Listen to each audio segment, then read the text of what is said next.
The Bayonetta series is known for its frenetic, high-octane, non-stop action that's so over the top, it'll make it hard for you to marvel at the spectacle in any other game.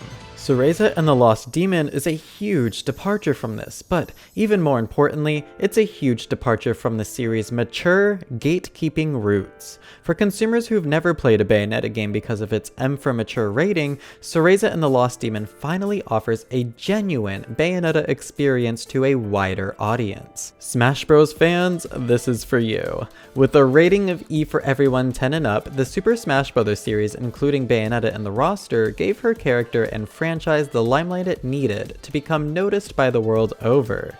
Unfortunately, as I've mentioned, up until now there was still gatekeeping, even for Smash Bros fans. With the disparity in rating between Smash Ultimate and the Bayonetta trilogy, even the Switch's huge install base hasn't equated to many sales for Bayonetta.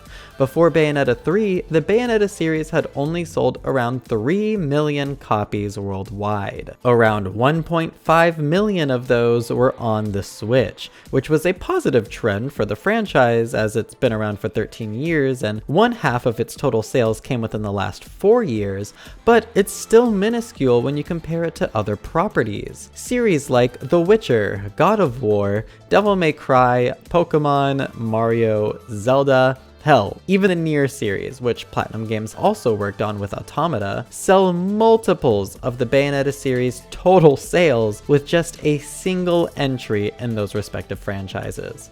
It's a shame considering the Bayonetta games are developed with a similar attention to detail and scope as the AAA games I just mentioned, yet its sales are lower than that of an indie game. So, how appropriate for Cereza and the Lost Demon to present as, well, an indie game. This game is opening up so many avenues for the franchise in one fell swoop, it's actually insane. Consider the art style for one. The biggest win for this art style is how much easier it is to create merchandise for.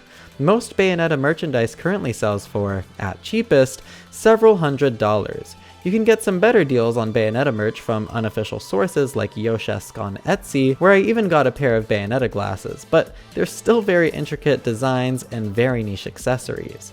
Glasses? No one wears them. Guns? No one wants to be reminded of the violence going on around the world. Huge demons with ultra detailed designs? How in the world are we going to make affordable, recognizable plushies of those? The answer lies within a game like Bayonetta Origins, where Cereza herself is more cutesy, Cheshire has several designs worth marketing, and the world and art is more inviting. Next, consider the gameplay. Puzzle solving is a huge favorite amongst Nintendo players, as is multiplayer.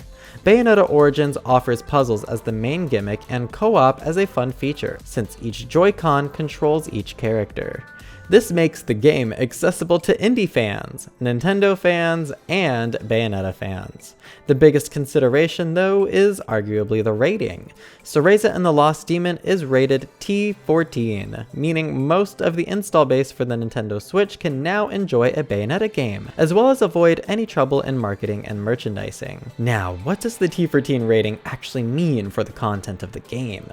Just how sheltered does the person need to be to enjoy Bayonetta Origins? Well, we can probably compare it to Okami, a game with the same developers for Bayonetta, made back when the studio was called Clover Studios rather than Platinum Games.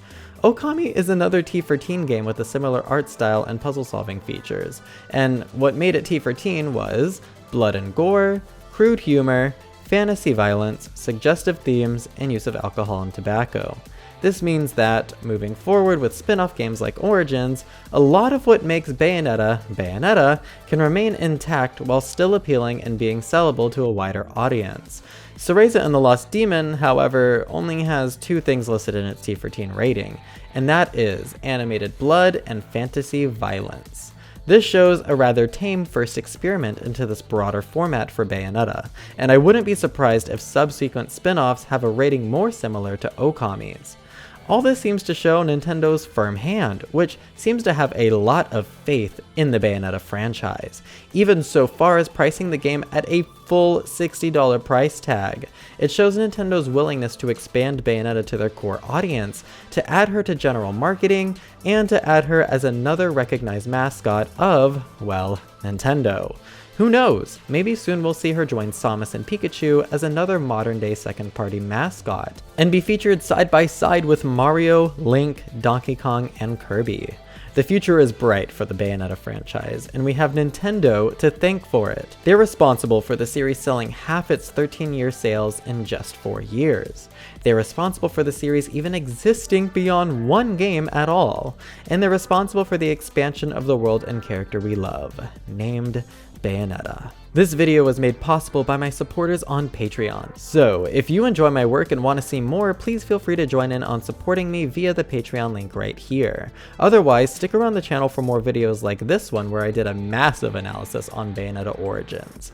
I've been johtojonny, enjoy.